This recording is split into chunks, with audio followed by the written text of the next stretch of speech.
In the spring of 1867, in a quiet farming town outside St. Louis, a boy no older than 8 stood at the edge of a funeral pyre and watched his mother burn without blinking. He didn't cry. He didn't tremble. He didn't look confused. Studied the flames. That was the first detail recorded in Dr. Elias Harding's journal. A detail that, at the time, seemed only unusual. By the end of that year, 3 people would be dead. 2 farm animals would be found mutilated without clear cause. A family well would reveal something no one in town was prepared to face. And Dr. Harding would write a final note that historians still argue over today. The child does not feel what we feel. He performs it. This is the story of Timothy Hale. And the question that still lingers like smoke over that Missouri valley is simple. Was he born without a conscience? Or did something in him enjoy discovering that fact? Missouri in 1867 was a place still recovering from the Civil War. Fences were broken. Fields were thin. Families were quieter than they used to be. The Hale farm sat on the far edge of town, near a stretch of woods locals avoided after sundown. Jonathan Hale was a reserved man, a former Confederate sympathizer, who rarely spoke about the war, but carried its heaviness in his posture. His wife, Margaret, was gentle and soft-spoken. Their only child, Timothy, had been described by neighbors as polite and strangely. He did not play with other children. He did not chase animals. He did not laugh loudly. He watched, always watched.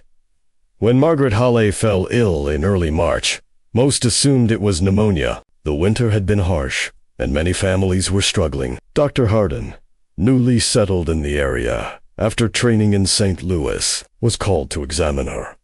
She was weak, but lucid. Timothy sat beside her bed during every visit, not holding her hand, not speaking, just observing. Dr. Harding would later note that when he explained Margaret's worsening condition, Jonathan Hale wept openly at the kitchen table. Timothy did not. He tilted his head slightly, as if absorbing information for later use. Margaret Hale died on March 18th, just after dawn. The town gathered for the burial the next evening. That was when the first unsettling observation was made. As flames rose from the funeral pyre, casting orange light against the darkening sky, Timothy stepped closer than any child should. Close enough that sparks brushed his sleeves. He did not recoil. His expression wasn't grief. It wasn't fear. It was concentration. Dr. Harding approached him gently and placed a hand on his shoulder. The boy looked up and smiled. Not a wide grin. Not inappropriate laughter. Just a small, controlled curve of the lips. Does it hurt? Timothy asked, watching the fire. Dr. Harding assumed he meant his mother. No, the doctor replied carefully. She doesn't feel pain anymore. Timothy nodded slowly, as if confirming a theory. The first death after Margaret's came 6 weeks later. A farmhand named Caleb Morris was found at the base of the Hale property. Well, he had been helping Jonathan repair fencing near the woods. The official conclusion was that he slipped. It had rained the night before. The stones were slick. Accidents happened. But Dr. Harding noticed something others did not. The rope pulley attached to the well showed fresh scoring, deliberate friction, not wear from age, almost as if it had been tampered with. When he mentioned it to Jonathan, the man dismissed the idea quickly. Probably just loosened during the storm. Timothy stood in the doorway during that conversation, listening. Still. When Dr. Harding's eyes met his, the boy did not look away. He held the doctor's gaze. Unflinching. And then, slowly, he blinked once. 2 weeks later, a litter of barn kittens was found drowned in a shallow trough behind the house. Jonathan blamed coyotes. Dr. Harding knew coyotes did not arrange bodies in a row. Timothy had no scratches on his hands, no visible injuries, no signs of distress. When asked about the kittens, he replied calmly, "They stopped moving, that was all." The town began to whisper. Children avoided the Hale property. Jonathan grew more withdrawn, his grief turning inward. And Timothy adapted. He began attending church more regularly. He bowed his head at the right moments. He mirrored the expressions of other mourners. He learned when to look sad, when to nod solemnly, when to lower his voice. Dr. Harding started keeping private notes. At first, they were medical observations, then behavioral, then something closer to warnings. He described, "Timothy is emotionally vacant, but intellectually alert." He wrote that the boy's reactions appeared studied rather than spontaneous. He documented a moment in which Timothy accidentally cut his hand on a broken tool and watched the blood pool without flinching. When Jonathan rushed forward in alarm, Timothy's face shifted instantly into fear. Perfectly timed. Too perfectly timed. The final detail that solidified Harding's unease came one late afternoon in early summer. He had returned to the Hale farm to check on Jonathan's worsening insomnia. The man claimed he heard footsteps outside his bedroom at night. Small. Footsteps. Measured. Stopping just outside his door. Dr. Harding dismissed it as stressed on, until he left the house and circled toward the well. There, half hidden behind stacked wood, he saw Timothy kneeling. Testing the pulley rope. Pulling it taut. Releasing. Pulling. Again, as if experimenting. As if remembering. When Timothy noticed him, he did not startle. He did not apologize. He simply stood and smiled. Not warmly, not innocently, but knowingly. "Accidents happen," the boy said quietly. It wasn't a question, it was a statement. Dr. Harding felt something cold settle in his chest. Not fear, exactly, but recognition. The realization that he was not observing random misfortune. He was watching a pattern form, and the pattern had eyes. By the end of that summer, Dr. Harding would begin documenting his findings in a separate ledger. Locked. Hidden. Not because he feared being wrong, but because he feared being right. And what terrified him most was not that something evil might live inside the Hale household.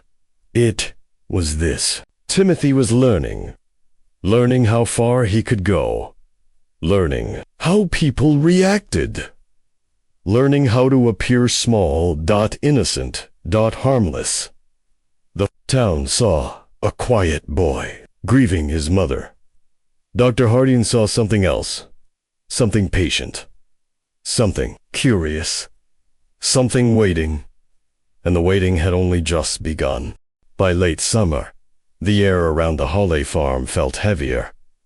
Not with heat, though Missouri summers were merciless, but with tension, the kind that settles into floorboards, the kind that makes grown men lower their voices without knowing why.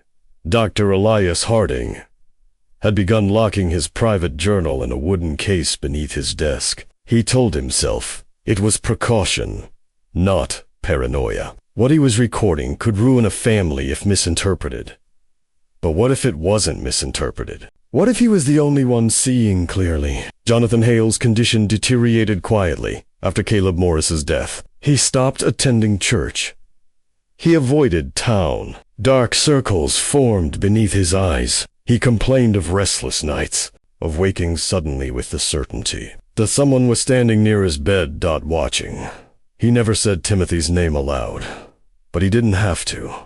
One evening in early September, Harding visited after receiving word that Jonathan had nearly collapsed in the fields. The man's hands trembled as he poured coffee at the kitchen table. "I hear him walking," Jonathan muttered, staring into the cup. Not running, not playing, just walking. Slow. Back and forth outside my door. Harding asked if he had confronted the boy. Jonathan hesitated. He says he can't sleep. Says he walks. When he thinks. Thinks about what? Jonathan didn't answer. Don Timothy stood at the sink, washing his hands. Not scrubbing Dot. Just letting the water run over his fingers. Harding noticed something subtle. There was no soap, just water. As if he enjoyed the sensation. When he finished, he dried his hands carefully and turned. "Father has bad dreams," Timothy said in a measured tone. "I try not to disturb him." Harding studied the boy's face. The expression was appropriate, concerned. Mildly sad.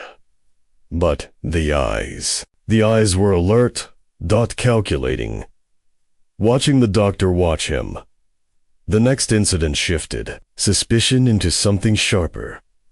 Reverend Caldwell's prized hunting dog, a large, disciplined retriever, was found lifeless, near the tree line bordering the Hale property.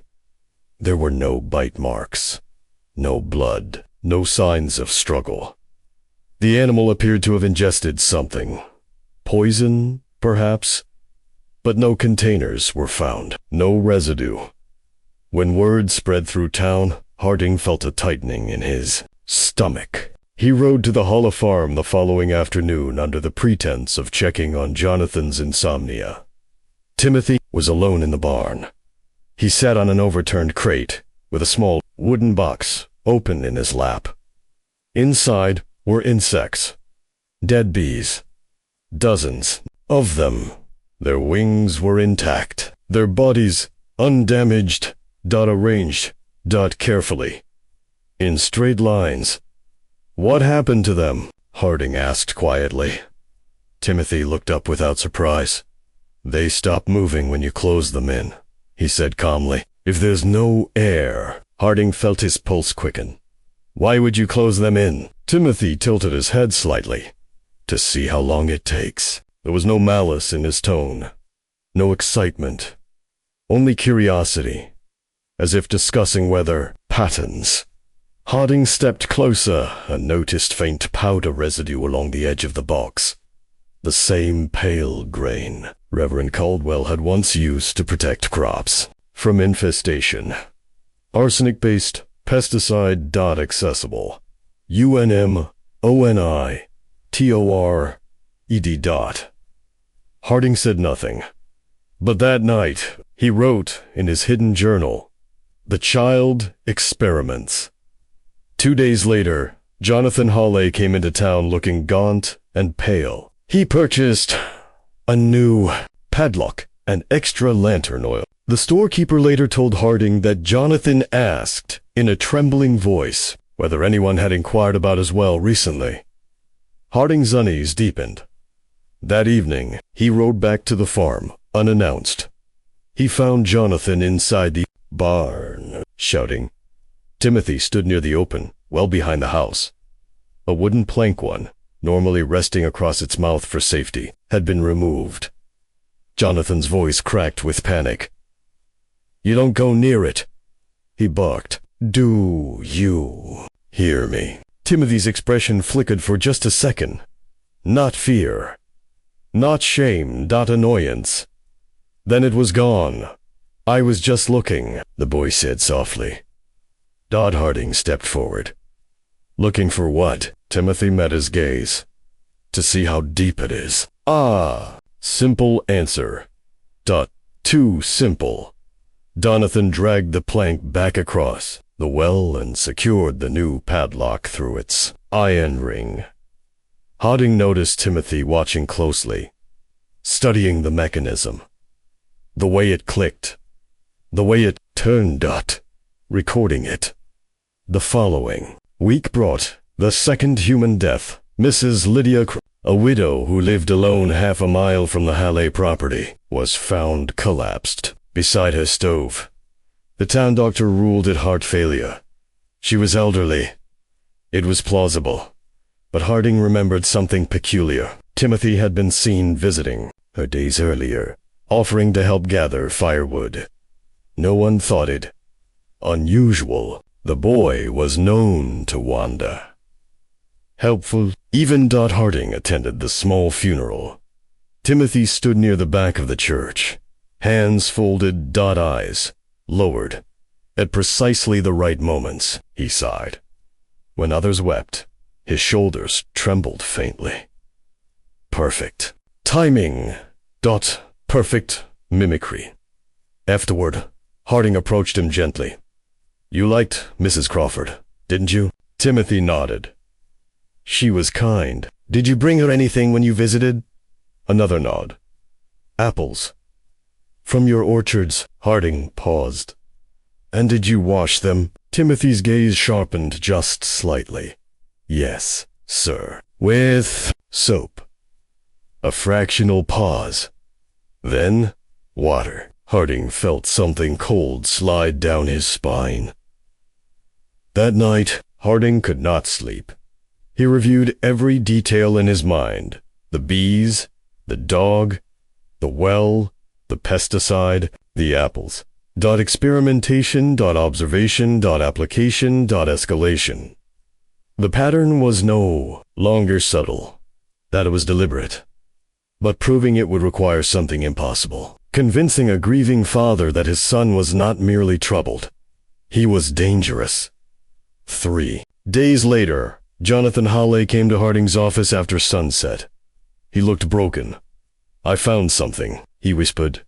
In his trembling hands was a small cloth pouch. Inside were grains of the same pale pesticide powder, hidden beneath Timothy's bat. Alongside it lay a folded paper. On it, written in careful script, water slows it, heat spreads it, air stops it. Harding stared at the words, scientific notation, detached, clinical.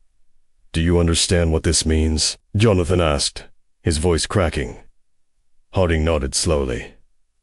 Yes. Jonathan sank into a chair, covering his face. I don't know my own child. Neither did anyone else. Because what frightened Harding most was not the presence of cruelty. It was the method. Timothy was not acting out of rage, not out of trauma, not out of impulse. He was testing variables, testing outcomes, learning limits.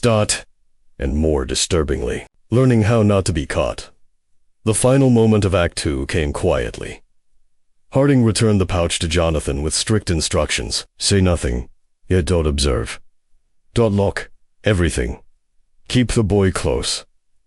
That night, as Harding prepared to extinguish his office lantern, he noticed something outside his window. A small figure, standing across the street, still, watching, when their eyes met through the glass. Timothy did not move, did not wave, did not smile. He simply stood there in the darkness, measuring, and after several long seconds, he turned, and walked away. Slowly, as if confident that whatever game had begun, he was already ahead.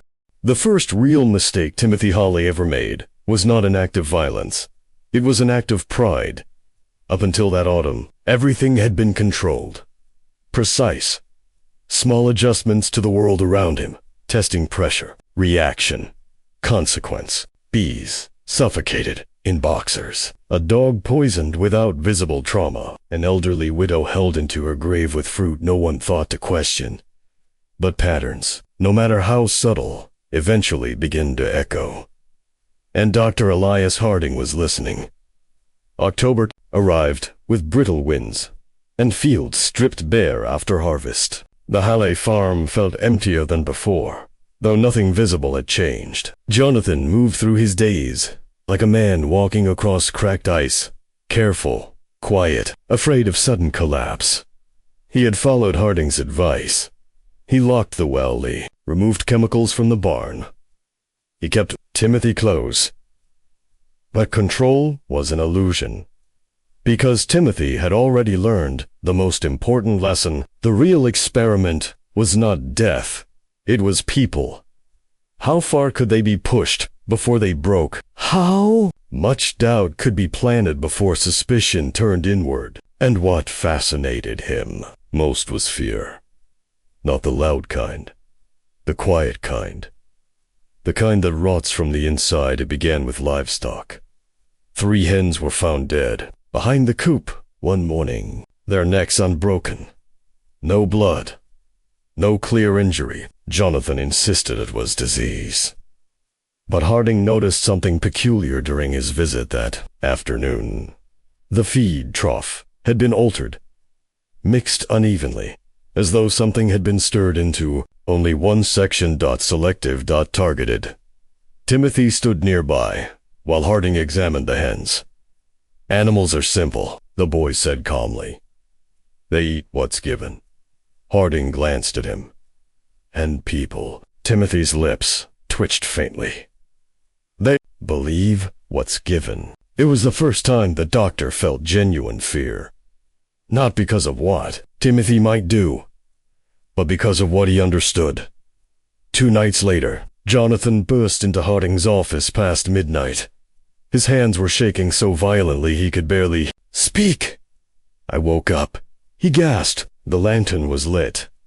In my room. Harding frowned. You leave it burning? No. Jonathan swallowed hard. It was on the dresser, right beside my bed. And on the glass chimney of the lantern, written in soot with a fingertip, were 3 words. I was here. Harding didn't respond immediately. He didn't need to. There was only one person in that house capable of such careful cruelty. The next morning, Harding arrived unannounced. Timothy was outside near the fence line, staring toward the woods. Did you sleep well? Harding asked casually. Yes, sir. Your father didn't? Timothy looked mildly puzzled. Why not? There was a message written in his room. A pause. Then Timothy tilted his head. Maybe he wrote it. Harding studied him. Why? Would he frighten himself? Another pause. This one longer, to see if anyone noticed. The answer came too quickly. Too cleverly. Harding realized something then. Timothy wasn't simply testing physical harm anymore. He was studying psychological fracture. And Jonathan was becoming the subject. Within a week, Jonathan Hale began unraveling. He reported hearing whispers in empty rooms. Footsteps pacing the hallway when Timothy was visibly asleep. Tools misplaced. Doors left ajar. Small, deliberate disruptions designed to make a man question his own sanity. Harding recognized the pattern immediately. Gaslighting. Long before the term existed, Timothy was executing it flawlessly. The town began whispering about Jonathan instead. Grief had broken him, they said. The war had left its mark. Perhaps Caleb's death weighed on him.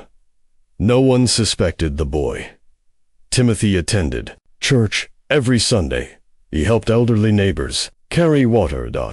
He answered questions politely. He even volunteered to assist Reverend Caldwell after the dog's death. Perfect adaptation. Perfect camouflage. The turning point came in late October. Harding received a frantic knock just before dawn. It was not Jonathan.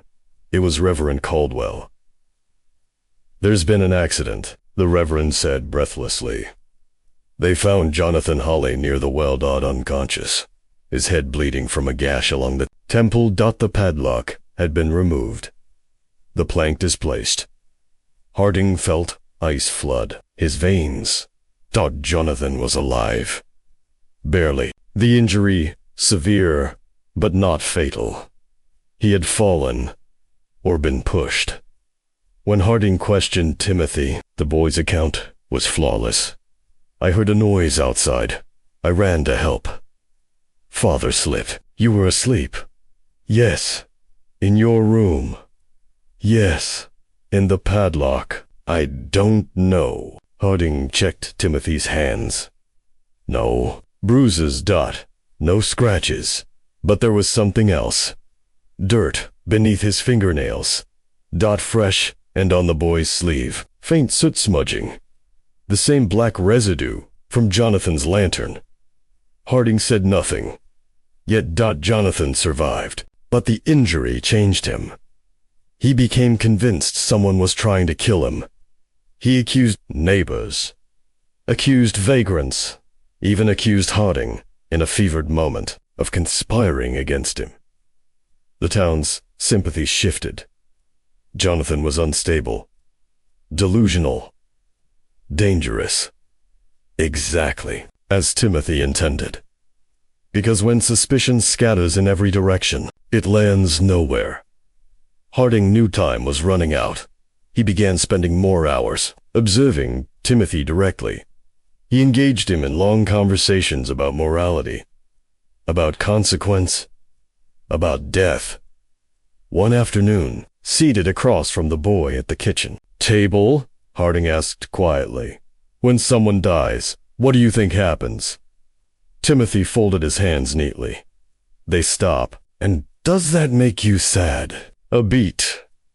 Timothy's eyes narrowed slightly, calculating the correct response. "Yeah, how?" "No." Another pause. "Because everyone else is." The answer was not emotional. It was observational. Harding leaned forward. And if no one else was sad, Timothy met his gaze directly. Then I wouldn't need to be. There it was. Not cruelty. Not rage. Absence. An absence so complete it echoed. The final escalation of Act 3 unfolded on a storm-heavy evening. Rain hammered against the roof as Harding stayed late, reviewing his notes. He had begun drafting something more formal, a recommendation for institutional evaluation. He feared what that would mean in 1867. Asylums were brutal, but leaving Timothy in the community felt worse. A sudden knock interrupted his thoughts. When he opened the door, Timothy stood alone in the rain, soaked, silent. "I think Father fell again," he said calmly. Harding rushed to the Hall farm without hesitation. But when they arrived, was not at the well. He was inside, locked in, his bedroom, shaking, alive. Double quotes, "Why did you say he fell?" Harding demanded once Jonathan was secured. Timothy stood in the doorway, rain dripping from his sleeves. "I wanted to see how fast you would come." The room went silent. Harding felt the truth settle like a verdict.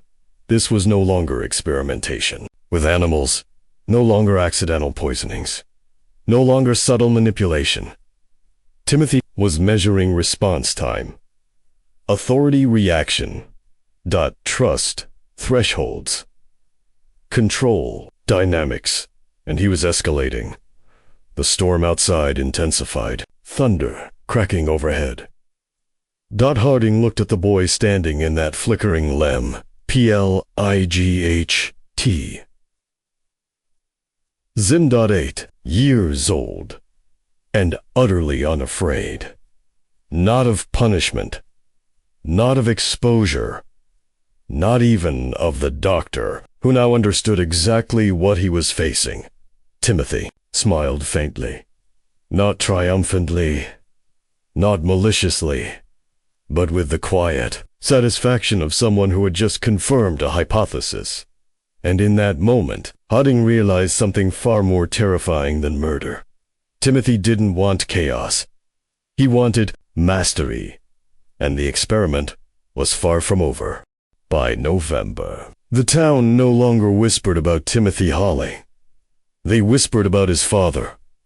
Jonathan's behavior had become erratic, shouting at shadows, accusing neighbors, locking himself inside his own home before sundown. Bruises appeared along his arms and temple from falls. His voice carried a tremor that never fully left to the town. It was obvious. Grief had broken him. To Dr. Elias Harding, it was something far more calculated. Jonathan Hale was not unraveling on his own. He was being unraveled, thread by thread, and the hands pulling those threads were small. Harding made a decision he had delayed for weeks. He would confront Timothy directly, not as a doctor questioning a child, but as a man confronting something he could no longer ignore. He arrived at the Hale farm one gray afternoon while Jonathan slept under sedation. The house felt colder than it should have. Quieter. Timothy sat at the kitchen table with a sheet of paper and a charcoal stick. Drawing. Harding stepped closer. The drawing was simple. A well. Beneath it, a small stick figure. Above it, another. Watching. Double quotes. Who is that? Harding asked. Timothy did not look up. It's just a picture. Of what? A fall. Harding pulled out the chair across from him and sat. Why do you like the well so much? Timothy finally lifted his eyes. Because it's deep. Many things are deep. Yes, Timothy agreed calmly, but not many are dark. The words settled heavily between them. Harding leaned forward. Did you push your father? A long silence. The boy studied him carefully, weighing the question. No. Harding held his gaze. Did you want to? Another silence. Longer this time. I wanted to see if he was afraid. There it was. Not denial, not confession. Something worse. Curiosity. Harding knew he needed proof. Something undeniable. Not suspicions. Not behavioral pattern. Something tangible. The opportunity came sooner than expected. 3 nights later, the storm returned. Wind tore through the trees. Rain battered the shutters. Harding, unable to shake his unease, rode out to the Hale property after midnight. He arrived to find the house dark to dark, no lantern light in the windows. He dismounted quickly and approached the front door. It was slightly ajar. Inside, the air smelled of oil. Spilled oil. Harding stepped cautiously into the hallway. Jonathan's bedroom door was open. The bed empty. The lantern on the dresser overturned, and along the wooden floorboards leading toward the back door a thin, glistening trail. Oil. Harding Cinco. Quotes thundered in his ears. He followed it into the yard. The storm had nearly extinguished the scent, but the sheen remained visible under flashes of lightning.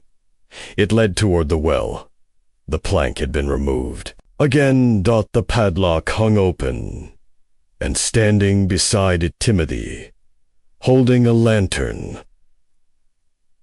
Unlit. Harding froze. Where is your father? He demanded. Timothy looked almost disappointed to see him. He went outside. The boy said softly. For what? To stop being afraid. Lightning split the sky. Harding rushed past Timothy and peered into the well. At first, he saw nothing but darkness. Then movement. Jonathan clung desperately to the interior stones, his body wedged against the wall, feet barely finding grip on narrow crevices. He had slipped, but not fully fallen. Help me, Jonathan shouted weakly. Harding turned sharply to Timothy. Did you spill the oil? Timothy's face remained calm. I wanted him to fall, he said quietly. The simplicity of it stole the air from Harding's lungs. Why? So he wouldn't be afraid anymore. The logic was cold. Twisted. Final.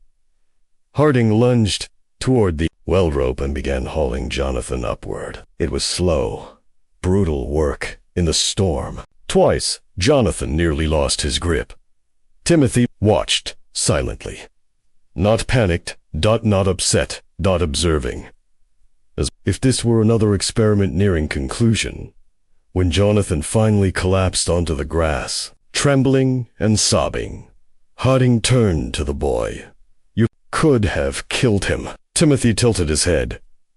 But you can! It wasn't relief in his voice. It was confirmation. He had predicted Harding's arrival, measured his response time again, calculated correctly. Harding realized something chilling. Timothy had not intended for Jonathan to die. Not yet. He wanted. The fear prolonged.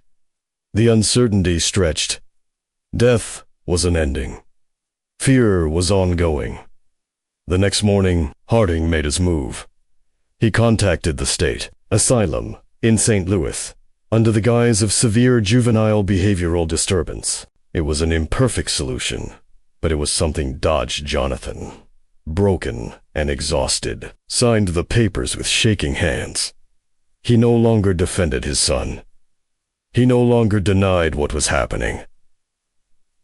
He looked at Timothy not with love but with dread. When the transport carriage arrived 2 days later, the entire town gathered at a cautious distance. Timothy stood between two attendants, wrists lightly bound, more symbolic than necessary. He did not resist. He did not cry. He did not call for his father. Instead, he searched the crowd until he found Harding. Their eyes locked, and Timothy smiled. Not angrily, not cruelly, just knowingly, as if to say, "This isn't the end." Harding felt a deep, sinking certainty. Removing Timothy from the farm might protect the town, but institutions were full of new variables, new subjects, new systems to learn.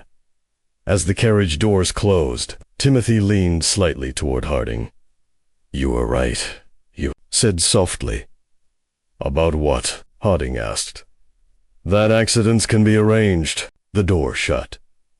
The carriage rolled away, and for the first time since Margaret Hale's funeral, the Hale farm was silent. But Harding did not feel relief. He felt something far more unsettling. Because the boy had not screamed, Dot had not begged, had not shown fear. He had adapted Dot. An adaptation, Harding knew, was Timothy's greatest skill. As the storm clouds drifted west, and the sound of carriage wheels faded into the distance, one thought pressed heavily against Harding's mind. The experiment had only changed location, and this time the walls would not be wooden. They would be institutional, structured, populated. And Timothy would not be the smallest mind inside, would simply be the most patient. Act 4 closed not with peace, but with containment.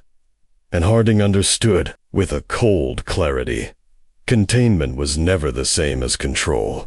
The carriage carrying Timothy Hale arrived at the St. Louis State Asylum just before dawn. The building rose from the fog like a fortress, brick walls, narrow windows, iron gates, a place designed not only to house the disturbed, but to isolate them from the world. Dr. Elias Harding rode behind in silence. He told himself this was the responsible choice, the necessary one. But as the iron gates groaned open and swallowed the carriage whole, he could not shake the uneasy truth pressing at the edges of his thoughts. Walls contain bodies, not minds. The asylum superintendent, Dr. Marcus Bellamy, greeted Harding with professional skepticism. 8 years old, Bellamy repeated, scanning the transfer notes. That's exceptionally young. Exceptionally, Harding agreed quietly. Timothy stepped down from the carriage without assistance. His wrists were unbound. He adjusted his coat neatly and surveyed the courtyard. There was no fear in his expression, no confusion, just assessment. Other patients wandered the grounds under supervision, muttering, pacing, staring at nothing. Timothy watched them the way a scholar studies specimens. Bellamy knelt slightly to meet the boy's eyes. "Do you know why you're here, Timothy?" "Yes, sir. Ando hoaizato." "Because father is afraid." The answer was smooth, appropriate. Bellamy nodded approvingly. "Do you want to hurt anyone?" Timothy blinked once. "No, sir." Harding felt a quiet chill. The boy hadn't lied. He never wanted to hurt anyone. He wanted to observe what happened when they were. Timothy was assigned to a supervised ward for juveniles, though few children his age were ever admitted. Most patients were adolescents or adults suffering visible breaks from reality. Timothy did not break. He blended. Within a week, attendants described him as remarkably well-behaved. He followed instructions. He kept his bed tidy. He read when allowed. He asked thoughtful questions about medicine, anatomy, and treatment methods. He showed particular interest in how sedatives were measured. How much makes someone sleep? He asked one nurse politely. Enough, she replied. And how do you know when it's too much? The nurse laughed softly, mistaking curiosity for innocence. Harding did not laugh. He visited weekly. At first, the staff dismissed his concern. Trauma, Bellamy suggested, war generation parents. Emotional detachment is not uncommon, but Harding insisted on private observation sessions. He brought simple moral exercises. Hypotheticals. Double quotes. If a man is drowning and you can save him, Harding asked during one session, do you? Timothy folded his hands. Does anyone see me? Harding stared at him. That's not the question. It matters. Why? Because if no one sees, it doesn't change anything. Harding wrote that down, word for word. Over the following month, minor disturbances began occurring within the ward. Nothing dramatic, nothing violent, just small inconsistencies. A misplaced key. A patient claiming someone whispered through the door at night. Lantern discovered nearly overturned. Attendants blamed overwork. Stress. The unpredictable behavior of the mentally ill.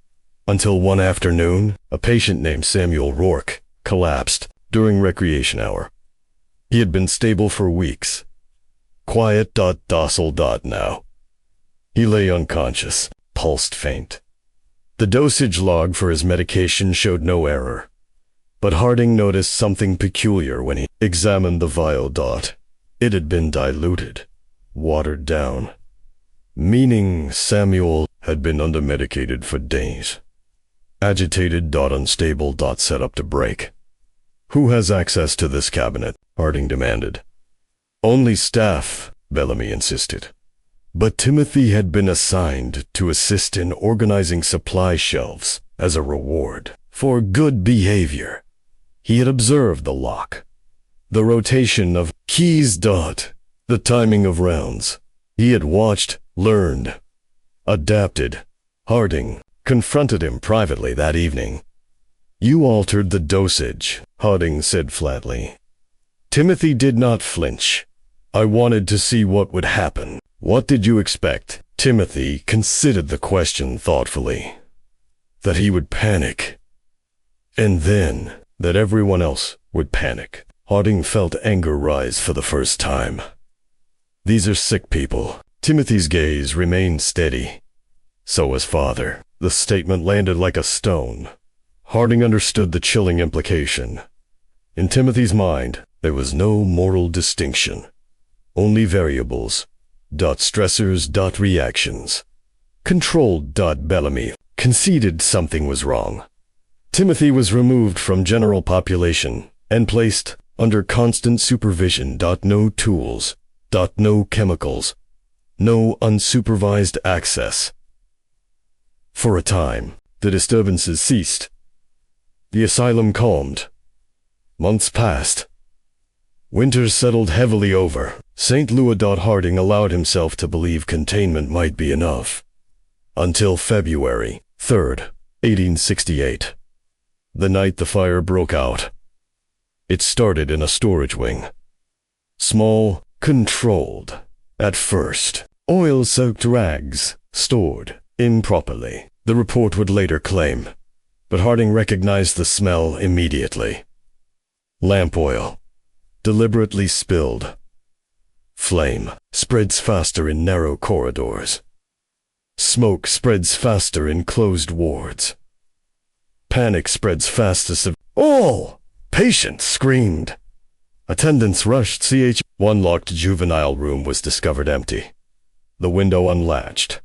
Snow disturbed beneath it. Small footprints leading toward the outer wall. Timothy's bed was neatly made, his blanket folded on the wooden frame beneath his mattress, carved carefully with something sharp. You were right. Harding stood in the cold courtyard long after the fire was extinguished.